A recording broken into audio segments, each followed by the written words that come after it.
What is good, everybody? It's your boy Cam, and I just want to talk about last night's game for the Mavericks. And last night was their final home game of the season, and they end up coming out with the win against the Toronto Raptors. But the Toronto Raptors are actually shorthanded. They only had like 8 players available due to injuries, and they were also tanking for the rest of the year so they can get a good draft pick and everything. But Anthony Davis did bounce back from Wednesday night's tough loss against the Los Angeles Lakers, and Anthony Davis had a triple double last night against the Toronto Raptors. And the Mavericks are starting to get healthier now, and they picked up some big returns last night. Last night, Jaden Hardy came back from his ankle sprain like after he sprained it for the fourth time, and Dante Exum came back last night from fracturing his hand. And honestly, they did say Dante Exum was going to be reevaluated in 4 weeks and see if he's going to come back or not. And I honestly thought Dante was going to be done for the rest of the year. But surprisingly, he came back. But Spencer Dinwiddie had some knee soreness last night, so he was out. He didn't play. But I gotta say this Mavericks definitely gotta stay healthy for the rest of this season. And if we're gonna make the playoffs, and it's just only problem is we just don't have Kyrie. That's just the main issue. That's just really it. But a good thing is that we signed Brandon Williams to a 2-year contract. Brandon Williams got a 2-year deal, and he definitely deserved it. He originally averaged 8 points a game, but going into March and April, he was averaging 16 points a game. And he definitely deserved that big contract for the Mavericks. And I went to see Brandon Williams play when he was with the Texas Legends before he got assigned to the Mavericks, and he had about 40 or 42 points. And he definitely deserved a spot on that team. And all we need to do is just find somebody to play along with Brandon Williams just until we get Kyrie back. And Brandon Williams is only 25. And what I like about Brandon Williams, he definitely is a version of Kyrie Irving in the mix of Allen Iverson too. And Brandon Williams can jump and he can play defense and he can block shots too. It's just like the way he played last night was just very impressive. And the highest career points he had with the Mavericks, Brandon Williams had was 31 points in a loss to the Memphis Grizzlies. And I was like, man, he's even showing up against the good teams. And honestly, and Brandon has been stepping up for Kyrie after he's been out with that ACL injury. And we still love you, Kyrie. We just pray for a speedy recovery. Definitely can't wait to see you back on the court. And hopefully we'll see you back on the court by the time February gets here. But good thing we got all Daniel Gafford, Derek Lively, and Anthony Davis back. We definitely needed to be able to get on the rebounds, and definitely they definitely came back just in time before the season was over with. But I just hope they just stay healthy for this rest of the season, and I do also want to talk about going to tomorrow's last game of the season. Tomorrow afternoon's game is the Mavericks take on the Memphis Grizzlies, and they play at 2:30. And we do have some injury reports for tomorrow. Anthony Davis is going to be out. Klay Thompson will be out, and PJ will be out. Derek Lively is doubtful to play tomorrow, and Caleb Martin is questionable to play tomorrow afternoon against the Grizzlies. But honestly, I felt like they're probably just resting them just to get ready. They don't want to risk any injuries before the play-in tournament because the play-in tournament is very huge. The Mavericks take on the Sacramento Kings for the play-in tournament next Wednesday night. So the scenario is that if the Mavericks win tomorrow, but the Sacramento Kings lose, we become a 9th seed and we get a home court advantage against the Sacramento Kings. Definitely want a revenge from that loss. The game I was at when they played the Sacramento Kings back on March 3rd, and especially that night, Kyrie Irving tore his ACL. That was just devastating, and it was very emotional to see that. And I was honest, I've never seen a player like tear their ACL in real life. It's just that was just devastating. I couldn't even enjoy the game for the rest of the night after Kyrie tore his ACL like that. I honestly thought our season would just be over just like that after Kyrie went down. And they did say they was going to probably shut down AD, Gaffer, and Lively just because after Kyrie tore his ACL. And I honestly kind of felt like it was for the best at first. I kind of want them to shut down just because we couldn't risk any more injuries. But I felt like, but the AD said we're not going to quit. We're shutting down. We don't want to shut down. We want to keep fighting. We want to keep playing. And I like that attitude from Anthony Davis, honestly. And he wants to get back to the city and everything. And I think he's playing. He fits very well in Dallas, even though that was one of the worst trades in NBA history. I think Anthony Davis does help us defensively. That's just my thing. And I honestly feel like Anthony Davis plays better at the 4 than he does at the 5. And Anthony Davis said he likes playing at the 4 better than he does at the 5. He did play the starting center when he was in LA with the Lakers. Those past couple years he was there. The only problem is he's just been injured. He's injured so much. And now Anthony Davis is aging up a little bit now. And he's still in his prime. Anthony Davis is still in his prime. But I'm very curious what they're going to do this offseason. What the Mavericks are going to do. And Kendrick Perkins stated this, that the Mavericks should go, if he was Nico Harrison, he would go after Kevin. He would go get Kevin Durant. Honestly, I don't think that's a good idea. Getting Kevin Durant. It's Kevin Durant, and he's honestly close to his retirement, and he's been injured a lot for the past couple of years. I just don't think it's a good idea to bring Kevin Durant down here. I mean, it would help with the scoring and everything. I just don't think getting KD is worth it, just because he's always injured too. And I don't think Kevin Durant has that much time left in his career. I think he has at least about 2 more seasons until he officially retires. He's been in the league for about, 17 years? My goodness. Time's just flying, man. And KD, I'm glad KD got his ring with 2 rings with the Warriors, but he had an opportunity to get a ring in his first year at Brooklyn, but they got beat in the second round in 7 games by the Milwaukee Bucks. And if KD's foot wasn't on the line, if he was and shot that 3-pointer, they would have won that series. Honestly, they probably would have won this finals that year. This is honestly thought Kyrie, James Harden, and KD was a good big 3. But I honestly think this big 3, Kyrie, AD, and KD will be a better big 3 playing in Dallas together. But the problem is AD and KD are always hurt a lot. I just wouldn't risk that. I prefer to go after like another guard. They did talk about possibly getting Kobe White, and I honestly wouldn't mind that trade if Mavericks were to get Kobe White from the Chicago Bulls. I wouldn't mind getting him, honestly. And he's gotten even better now playing in Chicago. And honestly, it's time for Kobe White to be on a better team. He been in Chicago for quite a minute, and he hasn't won anything in Chicago. And I just think Kobe White would not be a bad fit for the Mavericks to play along with Brandon Williams just until Kyrie comes back. That's just my thing. But let's just go into details from Wednesday night on Luka Doncic's return. Nico, I'm just going to say this. You picked the worst time to trade Luka. Yes, I get he was not in shape. He wasn't a good defender. He was gaining weight. He was eating bad, drinking, and everything. I get that.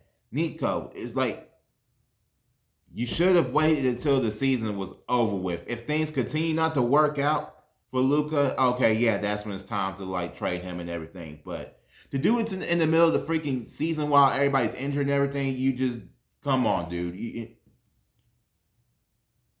Come on, man.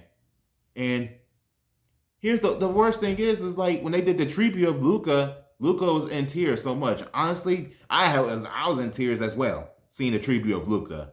I didn't watch the game, I didn't watch the game because it was just too painful to watch. I honestly expected us to get beat pretty bad, and I predicted Luka would score more than 30 points that Wednesday night. You know, he dropped 45 against us, and that tells you that Nico made a mistake trading him. Do I think he regretted it? I don't know. I don't know how Nico feels, if he regretted trading him or not. I don't know. I don't know what Nico's thinking. I mean, yeah, we don't know exactly what happened, why they traded him. We don't know the whole story why they traded Luka. I think there's just more than his conditioning, and he was just gaining weight. His work ethic was horrible. I think there's something more than that why they exactly traded him. But especially Jason Kidd didn't even know you traded him. It's like, damn, man. And the owner, the Mavericks owner, Patrick Dumont, and I found out he actually doesn't know much about basketball. It's like, well, how the hell would you buy the team when you don't know much about basketball? It's like, damn, dude. It's like, Nico and Patrick, y'all gotta do better, man. Y'all gotta do better than this. Y'all should have waited until the season was over to trade Luka if things continue not to work out. And Nico, the last summer, he did a great job, like, making moves to build around Kyrie and Luka. He went to go get Klay Thompson, went to go get Quentin Grimes, went to get Najee Marshall. Those were just great moves. Those were great moves to build around Kyrie and Luka. I mean, yes, Luka was ball hawking like half the time, and he did. He was. I do agree. He was a ball hawk half the time, always bitching and crying to the refs. It's just he's still bitching and pouting in LA. He's still the same dude, but like I said, Luka's a great player. He was supposed to be our franchise players in the future, but they traded him. It's like, damn, man. It's like I can't even get over this trade. It's like I can't get over it. It's like, gosh, man, it's Luka never wanted to leave Dallas. He never requested a trade. It's like now that he dropped 45 points against us on Wednesday night, it's just like you guys looking real bad right now, Nico. It's like, and I bet there's been rumors that there's been pretty odds a chance that Nico Harrison will get fired after this offseason, but I don't know. It's just like, honestly, if they do fire him, it's still not going to bring Luka back. And if they were to fire Nico, they need to find a better general manager who will actually knows what the hell they're doing. It's like, damn, man. It's like, it's just if they fire Nico, it's gonna be interesting who takes over and who takes a spot and everything. And what's even crazier right now that Mavericks traded away Luka, the Mavericks could lose millions of money. It's like all because you traded Luka away, and you got the Mavericks lost lots of followers. And now they're about to lose money. And then what's even crazier, they're increasing the season ticket prices going into next year. And I don't get why. Like, why would they freaking do that? I don't know, man. It's like, I don't know what the hell going on, but I hope they fire Nico. It's just, I just think they need to fire him. It's like, he made the worst trade in NBA history, and he picked the wrong time to trade him. And Nico's actually reached out to different teams to trade Luka. He reached out to Milwaukee to trade for Giannis. He reached out to Minnesota to trade him for Anthony Edwards. Honestly, I'm gonna have to say this. If they were to trade Luka for Anthony Edwards, I would have been totally okay with this trade. I would not have a problem with that trade at all if they were to trade Luka for Anthony Edwards. I honestly felt like if we got Anthony Edwards, the team would have gotten stronger, and we would have been one of the top 5 teams in the West if we was to get Anthony Edwards. But what they did miss out is that they could have gotten a better deal for Luka if they was going to trade for his ass.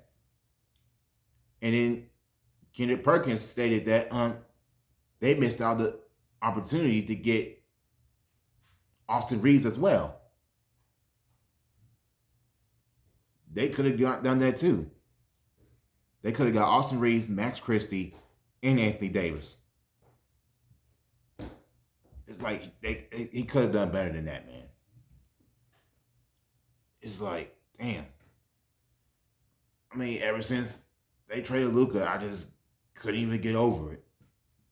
But I did like the way how Luka handled it after the game was over with. He did stated that it was time to move on and everything. And Jason Kidd actually said this in the interview that he compares this to the Babe Ruth trade, and he thinks it's cool, and I don't think it's cool at all. But I don't know too much about Babe Ruth, but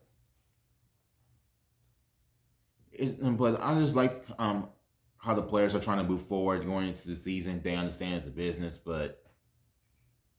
and I was worried about how it was going to affect them for the rest of the season after they traded away Luka, and the Mariners fans did show him a lot of love that Wednesday night. And you had everybody in the arena just cheering for Luka every time he made a shot. And this was probably the loudest Fire Nico chants I've heard like all season ever since they traded him. This was the loudest they've ever chanted Fire Nico. And of course, the security couldn't stop that. And of course, Mark Cuban was overwhelmed when they were saying Fire Nico. And I don't know. I don't know, man. I mean, for me, I'm not going to yell Fire Nico at the game. It's just like, I'm not doing that. I'm not going to go protest. It's not worth it. It ain't worth protesting over the trade. It's just, like I said before, I got other things I got on my mind right now, but there's things bigger in life bigger than basketball. But all I can say is that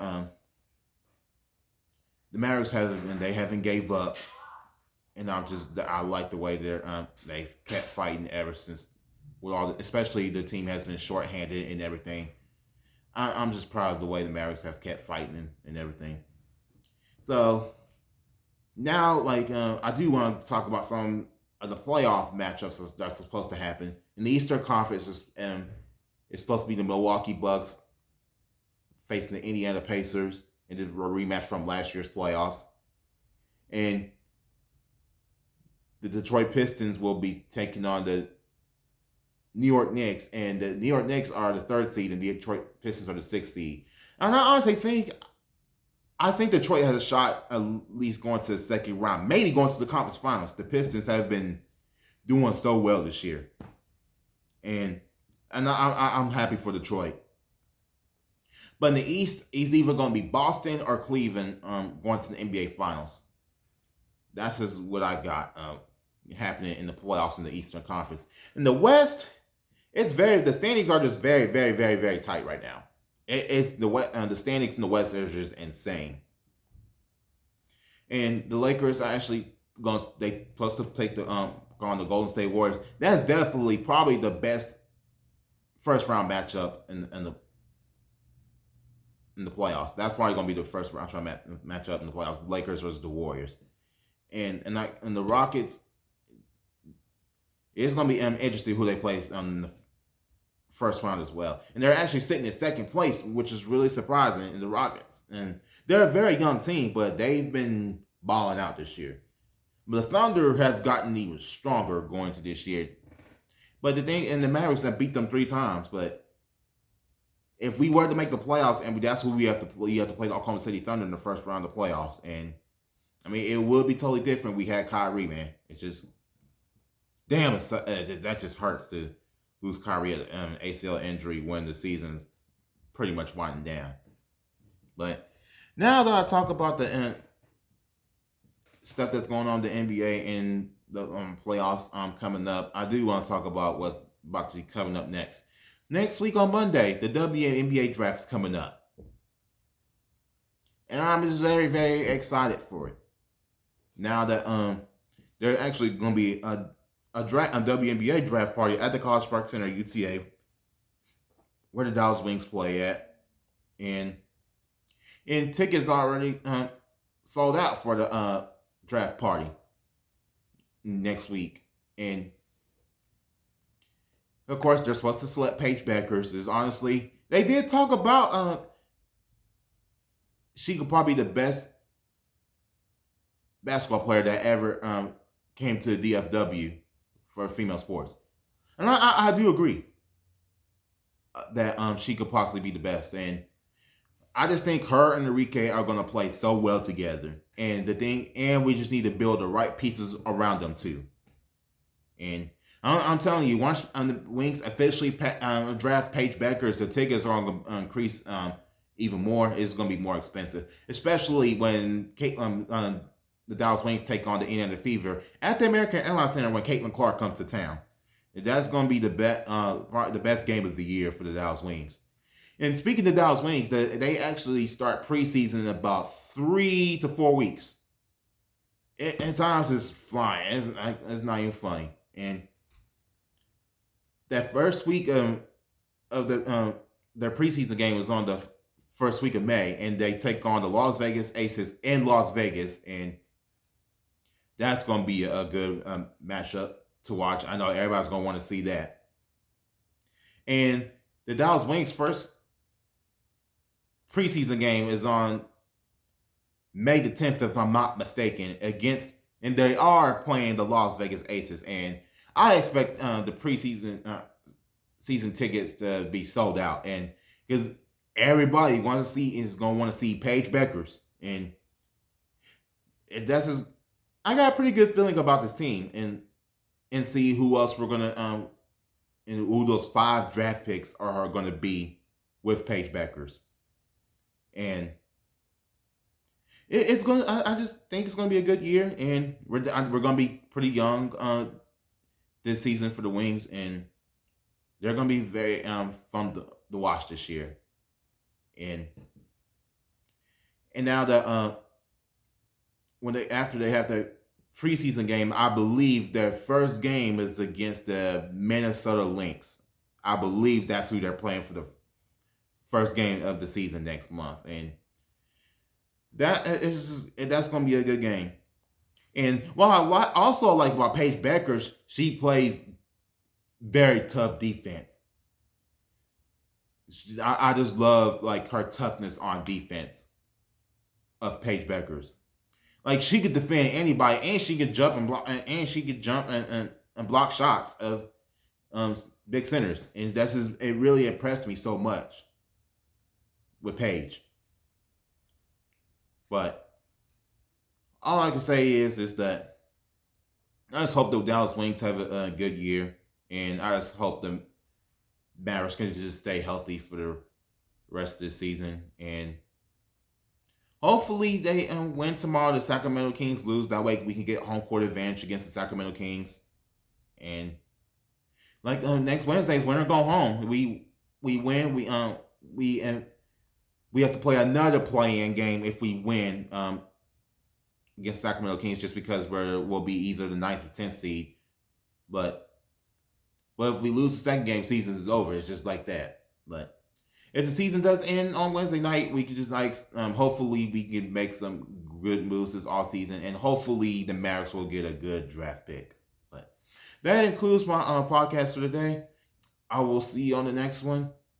Can't wait for the WNBA draft on Monday night, and I expect to see Paige Beckers in the Dallas Wings uniform.